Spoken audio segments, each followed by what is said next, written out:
বাঁশখালীতে বন্যায় ক্ষতিগ্রস্তদের হাতে ঘরের চাবি তুলে দিয়েছেন প্রধানমন্ত্রী। রাষ্ট্রপতি নির্বাচনে 2টি মনোনয়ন ফর্ম নিল বিএনপি। হরমুজ প্রণালী নিয়ে নতুন 6 শর্ত ইরানের, চুক্তির উপযুক্ত সময় বলছেন পেজেশকিয়ান। স্বাগত জানাচ্ছি আশা হোম কেয়ার প্রাইম নিউজ আয়োজনে। আপনাদের সাথে আছি আমি শাকিলা রুম্পা। এতক্ষণ শিরোনাম দেখছিলেন, এবারে বিস্তারিত। ছোটবেলায় আমাকে রেখে মা যখন কাজে যেতেন তখন তার দুশ্চিন্তার শেষ ছিল না, আর এখন আমার সেই অবস্থা। চিন্তা নেই, আপনার পাশে আছে আশা লেক্সা। হরমুজ প্রণালী ঘিরে ইরান ও যুক্তরাষ্ট্রের মধ্যে দর কষাকষি নতুন মোড় নিয়েছে। যুক্তরাষ্ট্রের কাছে 6টি নতুন শর্ত তুলে ধরেছে তেহরান, যেগুলো পূরণ না হলে এই কৌশলগত জলপথ পুরোপুরি খুলবে না বলে জানিয়ে দিয়েছে ইরানের সুপ্রিম ন্যাশনাল সিকিউরিটি কাউন্সিল। আল জাজিরায় প্রতিবেদন অনুসারে বিস্তারিত থাকছে আন্তর্জাতিক ডেস্কের রিপোর্টে। সময় যত যাচ্ছে মধ্যপ্রাচ্য ইস্যুতে হরমুজ প্রণালী ততই গুরুত্বপূর্ণ হয়ে উঠছে। এবার হরমুজ প্রণালী দিয়ে দর কষাকষিতে যুক্তরাষ্ট্রকে 6টি নতুন শর্ত দিয়েছে ইরান। দেশটির সুপ্রিম ন্যাশনাল সিকিউরিটি কাউন্সিল বলছে, শর্ত না মানলে খুলবে না হরমুজও। ইরানের সুপ্রিম ন্যাশনাল সিকিউরিটি কাউন্সিলের সেক্রেটারি মোহাম্মদ বাকের জোরদাগরের দেওয়া প্রথম শর্ত হল, ইরানের বিরুদ্ধে যে কোনো ধরনের হুমকি এবং দেশটির জাতীয় ও ধর্মীয় মূল্যবোধের প্রতি অবমাননা চিরতরে বন্ধ করতে হবে। দ্বিতীয় শর্তে বলা হয়েছে, ইরান এবং লেবানন, ফিলিস্তিন, ইয়েমেন ও ইরাকে দেশটির মিত্রদের বিরুদ্ধে হামলা স্থায়ীভাবে বন্ধ করতে হবে। তৃতীয় শর্ত অনুযায়ী যুক্তরাষ্ট্রকে নৌ অবরোধ প্রত্যাহার করে ইরানের আশপাশ থেকে তাদের নৌ ও বিমান বাহিনী সরিয়ে নিতে হবে। চতুর্থ শর্তে ইরান 2টি আরোপিত যুদ্ধে ক্ষয়ক্ষতির জন্য যুক্তরাষ্ট্রের কাছে পূর্ণ ক্ষতিপূরণ দাবি করেছে। পঞ্চম ও ষষ্ঠ শর্তে নিষেধাজ্ঞা প্রত্যাহার এবং জব্দ হওয়া ইরানি সম্পদ শর্তহীনভাবে মুক্ত করে দেওয়ার দাবি জানানো হয়েছে। ইরানের ইসলামী বিপ্লবী গার্ড কোরের মুখপাত্র হোসেন মাহব্বি শনিবার বলেন, হরমুজ প্রণালী পুনরায় খোলা নির্ভর করছে যুক্তরাষ্ট্র ইরানের শর্তগুলো মেনে নেওয়ার উপর। যুক্তরাষ্ট্র যখনই ইরানের শর্ত মেনে নেবে তখনই হরমুজ প্রণালী খুলে দেওয়া হবে। তবে যুক্তরাষ্ট্রের অবস্থান ভিন্ন। রয়টার্সকে শুক্রবার নাম প্রকাশে অনিচ্ছুক এক মার্কিন কর্মকর্তা জানান, হরমুজ দিয়ে বাণিজ্যিক জাহাজ চলাচল কোনো বাধা ছাড়াই পুনরায় শুরু হলে ইরানি বন্দরগুলোর উপর অবরোধ তুলে নেওয়া হবে। তবে তা নির্ভর করবে ইরান তার প্রতিশ্রুতি বাস্তবায়ন করছে কিনা তার উপর। এদিকে প্রেসিডেন্ট মাসুদ পেজেশকিয়ান চুক্তির প্রচেষ্টাকে সমর্থন জানিয়েছেন। IRIB-তে সম্প্রচারিত এক সংবাদ সম্মেলনে তিনি বলেন, চুক্তিতে পৌঁছানোর জন্য এখনই সবচেয়ে ভালো সময়। তিনি বলেন, দেশে ঐক্য ও শক্তি বিরাজ করছে এবং এই যুদ্ধে ইরান বিজয়ী ও শক্তিশালী হিসেবে বিবেচিত হচ্ছে। ATV USA international desk. আফগানিস্তানে সোনার খোঁজে যেন হুড়োহুড়ি লেগেছে। দেশটির উত্তর পূর্বাঞ্চলীয় বাদাখশান প্রদেশে হাজার হাজার মানুষ নেমে পড়েছেন খনি খুঁড়তে। কারো ভাগ্য খুলেছে, কারো আবার জীবিকায় গেছে উজাড় হয়ে। AFPর প্রতিবেদন অনুসারে বিস্তারিত থাকছে আন্তর্জাতিক ডেস্কের রিপোর্টে। আফগানিস্তানে চলছে সোনা তোলার হিড়িক। দেশটির প্রাদেশিক রাজধানী ফৈজাবাদ থেকে প্রায় 50 কিলোমিটার দূরে শিউয়া এলাকায় গড়ে উঠেছে এই সোনার খনির বাজার, যেখানে সারা দেশ থেকে বিনিয়োগকারীদের জন্য সোনা তুলছেন শ্রমিকরা। সেখানকার এক বাসিন্দা জানান, খনি শুরু হওয়ার আগে নদীর পানি ছিল গভীর ও স্বচ্ছ। এখন সেই পানি পানের অযোগ্য, এমনকি শরীর ধোয়ারও উপযুক্ত নয়। চোখে পানি নিয়ে সেখানকার বাসিন্দা আমিন বলেন, নদীর তীরের ঘাস পুরোপুরি নষ্ট হয়ে গেছে। বাতাস ও ধুলার কারণে চাষাবাদও আর সম্ভব নয়। আগে 40টি পর্যন্ত ছাগল পালন করতে পারলেও এখন মাত্র 15টি ছাগলের খাবার জোগাড় করতে পারেন তিনি। জমি লিজ দেওয়ার শর্তে $20,000 পাওয়ার কথা থাকলেও তিনি পেয়েছেন তার অর্ধেক। খনি কোম্পানি কাজ শেষে জমি পুনরুদ্ধারের প্রতিশ্রুতি দিলেও তা রাখেনি। কাবুল থেকে আসা 21 বছর বয়সী এক শ্রমিক জানান, তিনি 5 বছর ধরে খনিতে কাজ করছেন। মাসে আয় করেন 10,000 আফগানি। তিনি বলেন, কাবুলে চাকরির সুযোগ কম, তাই এই কাজই তার কাছে সবচেয়ে ভালো বিকল্প। সেখানকার স্থানীয় এক বাসিন্দার মতে, সোনার এই ব্যবসা স্থানীয় মানুষের কোনো উপকারে আসে না। লাভ পান শুধু ক্ষমতাবানরাই। ATV USA news desk. এবার ছোট্ট একটা বিরতি নিচ্ছি, ফিরে এসে থাকছে জ্বর হলেই ডেঙ্গু পরীক্ষার পরামর্শ চিকিৎসকদের। ব্যস্ততার কারণে বাবা মার সঠিক যত্ন নিতে পারছিলাম না, তারপর সন্ধান পেলাম আশা হোম কেয়ারে। আশা হোম কেয়ার, ভালোবাসার পরশে প্রবীণদের পাশে।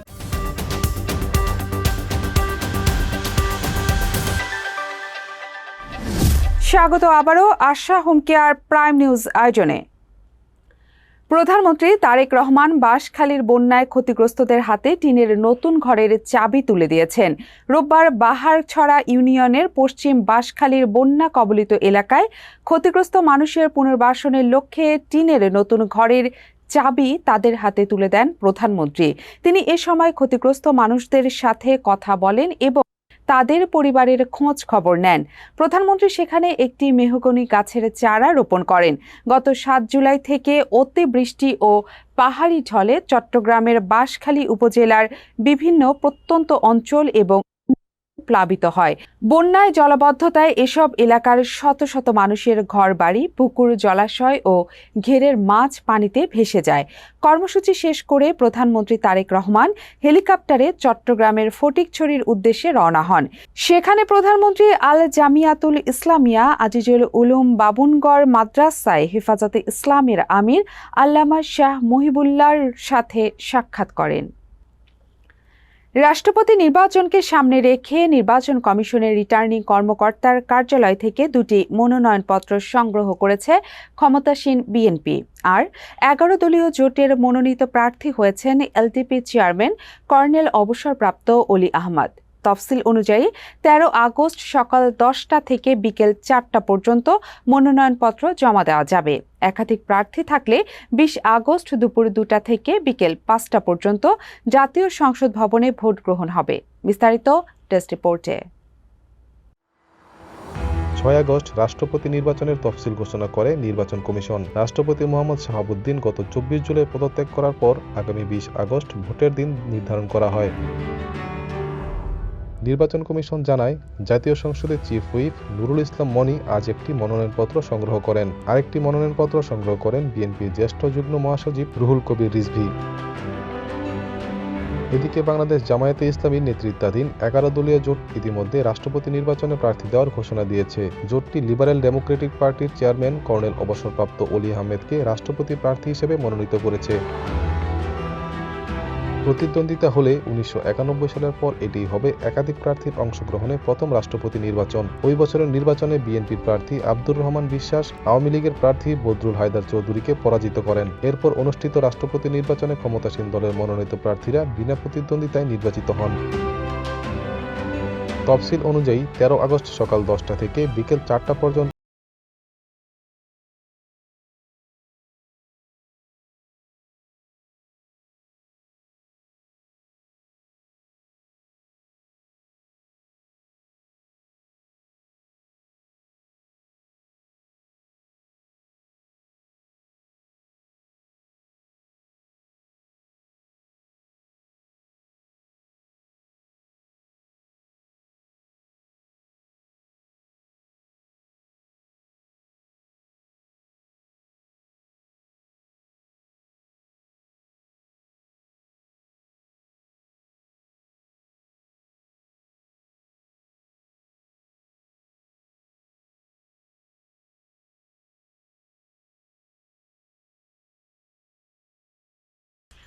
ফৌজদারি অপরাধে দণ্ডপ্রাপ্ত ব্যক্তির তথ্য ডিজিটালাইজড করতে ও জনসাধারণ যাতে এই তথ্য সহজে পেতে পারেন সে প্রশ্নে রুল জারি করেছেন হাইকোর্ট। এ সংক্রান্ত রিটের শুনানি শেষে আজ বিচারপতি আহমেদ সোহেল ও বিচারপতি ফাতেমা আনোয়ারের সমন্বয়ে গঠিত একটি হাইকোর্ট ডিভিশন বেঞ্চ রুল জারি করে তাদের আদেশ দেন। আদালতে রিটের পক্ষে শুনানি করেন রিটকারী সুপ্রিম কোর্টের আইনজীবী ব্যারিস্টার ফাহমিদা আক্তার। রিটকারী আইনজীবী বলেন, বিবাদীদের আগামীর 4 সপ্তাহের মধ্যে রুলের জবাব দিতে বলা হয়েছে। গত 30 জুলাই জনস্বার্থে হাইকোর্টে রিটটি করা হয়। 1 থেকে 2 দিনের জ্বর হলেই নিকটস্থ হাসপাতালে গিয়ে ডেঙ্গু পরীক্ষা করানোর পরামর্শ দিয়েছেন বিশেষজ্ঞ চিকিৎসকেরা। একই সাথে পরীক্ষায় ডেঙ্গুর সংক্রমণ শনাক্ত হলে ঘরে বসে না থেকে চিকিৎসকের শরণাপন্ন হওয়ার পরামর্শ দিয়েছেন তারা। বিশেষজ্ঞ চিকিৎসকেরা জানান, রাজধানীসহ সারা দেশে ডেঙ্গু রোগীর সংখ্যা বাড়ছে। আক্রান্তের উল্লেখযোগ্য অংশই শিশু। এবছর বিশেষ করে স্কুলগামী শিশুরা বেশি আক্রান্ত হচ্ছে। তাই জ্বর দেখা দিলেই দেরি না করে ডেঙ্গু পরীক্ষা করানো এবং প্রয়োজন অনুযায়ী চিকিৎসকের পরামর্শ নিতে হবে। এছাড়াও স্বাস্থ্য অধিদপ্তর থেকেও জ্বর হওয়ার সঙ্গে সঙ্গে নিকটস্থ হাসপাতালে ডেঙ্গু পরীক্ষা করানোর অনুরোধ জানানো হয়েছে। স্বাস্থ্য অধিদপ্তর জানায়, দেশের সব সরকারি হাসপাতালে আগামী 31 ডিসেম্বর পর্যন্ত ডেঙ্গুর S1 পরীক্ষা সম্পূর্ণ বিনামূল্যে ও CM পরীক্ষা 300 টাকা থেকে কমিয়ে মাত্র 50 টাকায় নিয়ে এসেছে সরকার। স্বাস্থ্য অধিদপ্তরের তথ্য অনুযায়ী চলতি বছরের 8 আগস্ট পর্যন্ত ডেঙ্গু আক্রান্ত হয়ে হাসপাতালে ভর্তি হয়েছে 18,673 জন এবং মারা গেছে 59 জন। আক্রান্তদের মধ্যে পুরুষ 61.5% এবং নারী 38.5%। যান্ত্রিক ত্রুটির কারণে প্রায় 40 ঘন্টা ইতালির রাজধানী রোমের ফিউমিচিনো বিমানবন্দরে আটকে থাকার পর বিমান বাংলাদেশ এয়ারলাইন্সের ফ্লাইটটি BG306 যাত্রী নিয়ে ঢাকায় ফিরেছে। রোববার দুপুরে 12:30টার দিকে 247 জন যাত্রী নিয়ে ফ্লাইটটি ঢাকার হযরত শাহজালাল আন্তর্জাতিক বিমানবন্দর করে। এর আগে যান্ত্রিক ত্রুটির কারণে ফ্লাইটটি রোমের ফিউমিচিনো বিমানবন্দরে আটকা পড়ে। এতে দীর্ঘ সময় বিমানবন্দরে অপেক্ষা করতে হয় যাত্রীদের। আটকে পড়া যাত্রীদের মধ্যে বিদেশি পাসপোর্টধারীদের হোটেলে থাকার ব্যবস্থা করা হয়েছিল। তবে বাংলাদেশি পাসপোর্টধারী যাত্রীদের বিমানবন্দরে থেকে বাইরে যাওয়ার অনুমতি না থাকায় তাদের লাউঞ্জে রাখা হয়। বিমান বাংলাদেশ এয়ারলাইন্সের পক্ষ থেকে আটকে থাকা যাত্রীদের থাকা ও খাওয়া সহ প্রয়োজনীয় বিষয়ে খোঁজ খবর রাখা হয়েছে। প্রায় 40 ঘন্টা পর যাত্রীদের নিয়ে ফ্লাইটটি রোম থেকে ঢাকার উদ্দেশ্যে রওনা হয়। আবারও একটা বিরতি নিচ্ছি, ফিরে এসে থাকছে। হঠাৎ পরিদর্শনে এসে কমলাপুর স্টেডিয়ামের প্রশাসককে বরখাস্ত করলেন ক্রীড়া প্রতিমন্ত্রী।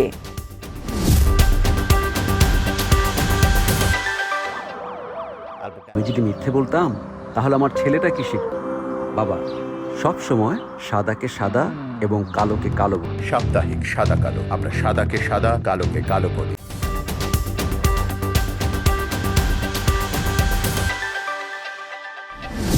ফিরে এলাম আশা হোম কেয়ার প্রাইম নিউজে। এবার খেলার খবর। কমলাপুরে বীরশ্রেষ্ঠ শহীদ সিপাহী মোস্তফা কামাল স্টেডিয়ামের চরম অব্যবস্থাপনা ও নোংরা পরিবেশ দেখে তীব্র অসন্তোষ প্রকাশ করেছেন যুব ও ক্রীড়া প্রতিমন্ত্রী আমিনুল হক। স্টেডিয়াম পরিদর্শনের পর দায়িত্বে অবহেলার অভিযোগে সংশ্লিষ্ট প্রশাসককে ইতোমধ্যে সাময়িক বরখাস্ত করা হয়েছে বলে জানান তিনি। রবিবার হঠাৎ স্টেডিয়াম পরিদর্শনে এসে এসব অনিয়ম ও অব্যবস্থাপনার সত্যতা খুঁজে পান ক্রীড়া প্রতিমন্ত্রী আমিনুল হক। পরিদর্শনকালে প্রতিমন্ত্রী dressing room, washroom, press box ও সিঁড়ি সংলগ্ন এলাকায় ধুলোবালি ও আবর্জনার স্তূপ দেখে ক্ষোভ প্রকাশ করেন। তীব্র গরমের মধ্যে উপযুক্ত পরিবেশে না থাকায় খেলোয়াড়দের ড্রেসিং রুম ছেড়ে মাঠের বাইরে গিয়ে বিশ্রাম নিতে দেখা যায়। প্রতিমন্ত্রী জানান, প্রায় 2 মাস আগে পরিদর্শন করে স্টেডিয়ামের ছাদের অবৈধ স্থাপনা ও ময়লা আবর্জনা সরানোর নির্দেশ দেওয়া হলেও সংশ্লিষ্ট প্রশাসকের অবহেলার কারণে কোনো অগ্রগতি হয়নি। ফলে তাৎক্ষণিকভাবে তাঁর বিরুদ্ধে শাস্তিমূলক ব্যবস্থা নেওয়া হয়েছে। স্টেডিয়ামটির সার্বিক পরিবেশ ফিরিয়ে আনতে জাতীয় ক্রীড়া পরিষদের একটি পূর্ণাঙ্গ প্রতিনিধি দল বিস্তারিত পরিদর্শন করে দ্রুত সংস্কার, মেরামত ও পরিচ্ছন্নতা কার্যক্রম শুরু করবে বলে আশ্বাস দেন প্রতিমন্ত্রী। সেপ্টেম্বরে বাংলাদেশে ভারতের সাদা বলের সিরিজ হবে কিনা তা নিয়ে জোর সংশয় দেখা দিয়েছে। দুই দেশের মধ্যে সাম্প্রতিক রাজনৈতিক টানাপোড়েনের প্রভাব এসে পড়েছে ক্রিকেট মাঠেও। ক্রিকবাজের প্রতিবেদন অনুসারে বিস্তারিত থাকছে ক্রীড়া ডেস্কের রিপোর্টে। ভারত বাংলাদেশের মধ্যে চলমান রাজনৈতিক টানাপোড়েনের প্রভাবে দুই দেশের মধ্যকার সাদা বলের সিরিজ নিয়ে শঙ্কা তৈরি হয়েছে। তবে সিরিজ আনুষ্ঠানিকভাবে বাতিল না হওয়া পর্যন্ত আশা ছাড়তে নারাজ বাংলাদেশ ক্রিকেট বোর্ড। ক্রিকবাজের প্রতিবেদনে বলা হয়েছে, সাম্প্রতিক রাজনৈতিক ঘটনা প্রবাহের পর সেপ্টেম্বরে ভারতকে আতিথেয়তা দেওয়ার সম্ভাবনা নিয়ে বিসিবির কর্মকর্তারাও এখন যথেষ্ট সন্দিহান। ক্ষমতাচ্যুত সাবেক প্রধানমন্ত্রী শেখ হাসিনা ও তার দলের কয়েকজন নেতার ভার্চুয়াল সংবাদ সম্মেলনের পর বাংলাদেশ ভারত সম্পর্কে টানাপোড়েন নতুন মাত্রা পায়। আর গত ৮ আগস্ট বাংলাদেশের স্বরাষ্ট্রমন্ত্রী সালাউদ্দিন আহমেদ এ নিয়ে ভারতের সমালোচনা করেন। নাম প্রকাশ না করার শর্তে বিসিবির এক শীর্ষ কর্মকর্তা ক্রিকবাজকে বলেন, সাম্প্রতিক সব ঘটনার পর সিরিজটি নিয়ে তিনি নিজেও সন্দিহান। সিরিজ আয়োজনের সময়ও দ্রুত ফুরিয়ে আসছে জানিয়ে তিনি বলেন, সিরিজটি ২৮ আগস্টের মধ্যে হওয়ার কথা থাকলেও ভারতের পক্ষ থেকে এখনো কোনো সাড়া মেলেনি। তবে বোর্ডের পক্ষ থেকে সর্বোচ্চ চেষ্টা চালানো হয়েছে বলে জানান ওই কর্মকর্তা। তার ভাষায় বিষয়টি এখন তাদের নিয়ন্ত্রণের বাইরে চলে গেছে, তাই পরিকল্পনা মাফিক সিরিজ হওয়ার সম্ভাবনা কম। বিসিবির বর্তমান সভাপতি তামিম ইকবালও সিরিজ আয়োজনে আগ্রহী ছিলেন। তিনি বলেন, বোর্ড সভাপতি হিসেবে নিজের সীমাবদ্ধতা মেনেই তিনি যতটা সম্ভব উদ্যোগ নিয়েছেন, তবে সীমা অতিক্রম করতে চান না। বিসিসিআই এর সঙ্গে নিয়মিত যোগাযোগ থাকলেও এই মুহূর্তে আর নির্দিষ্ট করে কিছু বলতে পারছেন না বলে জানান তিনি। ATV USA sports desk. শেষ করার আগে থাকছে বিনোদনের খবর। ৯০ দশকের জনপ্রিয় চিত্রনায়ক সালমান শাহর মৃত্যু রহস্য এখনো কাটেনি। তার মৃত্যুর প্রায় ৩ দশক পর এই মামলায় গ্রেপ্তার হলেন খল চরিত্রে অভিনেতা আশরাফুল হক ওরফে ডন। বিস্তারিত থাকছে ডেস্ক রিপোর্টে।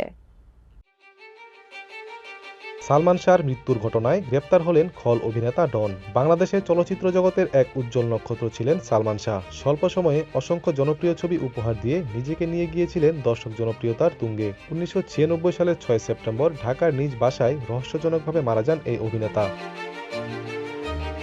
সালমান শাহর মৃত্যুর ঘটনা প্রথমে আত্মহত্যা হিসেবে চিহ্নিত হলেও পরবর্তীতে এটি হত্যাকাণ্ড বলে সন্দেহ করে আসছেন তার পরিবার ও ভক্তরা। দীর্ঘ আইনি লড়াইয়ের পর মৃত্যুর ২৯ বছর পর গত বছর আদালত এই ঘটনায় হত্যা মামলার নির্দেশ দেন। এরপর মামলা দায়ের করা হয়। এই হত্যা মামলার ১১ আসামির তালিকায় নাম রয়েছে অভিনেতা ডনেরও। গত বছর আদালত এই আসামিদের দেশ থেকে নিষেধাজ্ঞা জারি করেন।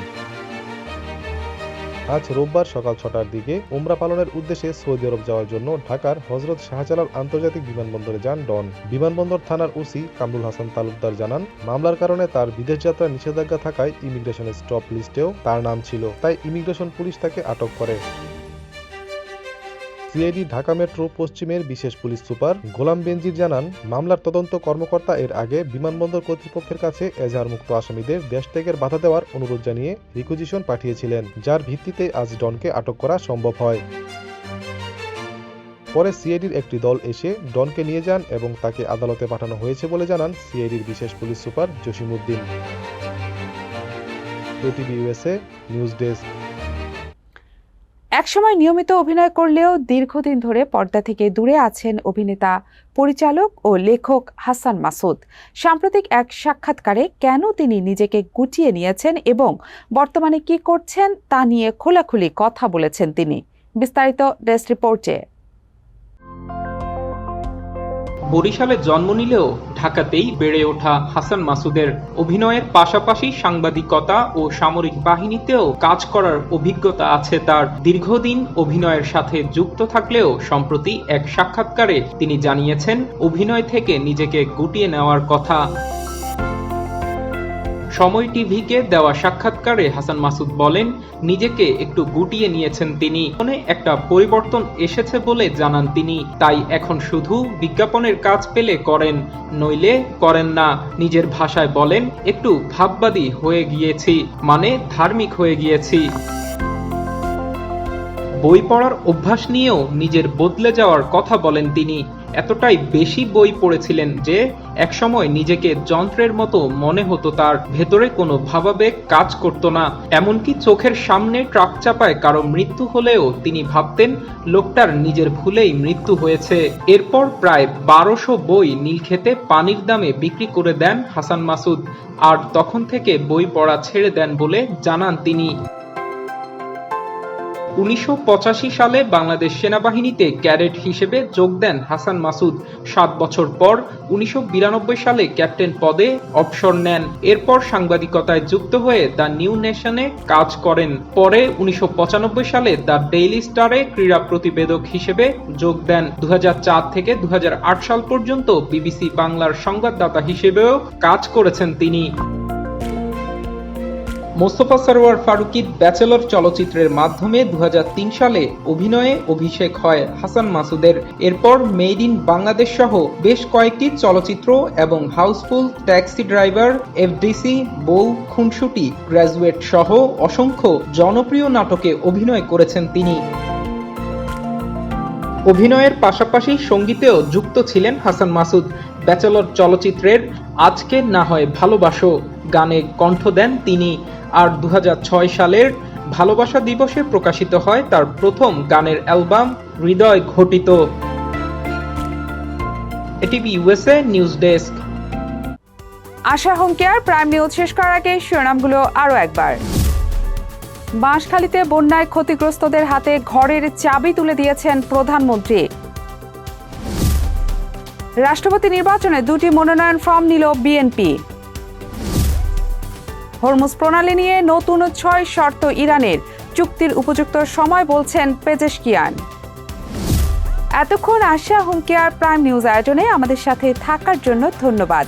এটিভি ইউএস দেখতে ডাউনলোড করুন অ্যাপ, চোখ রাখুন এটিভি ইউএস এর ফেসবুক পেজ ও ইউটিউব চ্যানেলে। থাকুন এটিভি ইউএস এর সাথে, থাকুন সংবাদে, সংস্কৃতিতে, বিশ্বজুড়ে বাঙালিয়ানায়।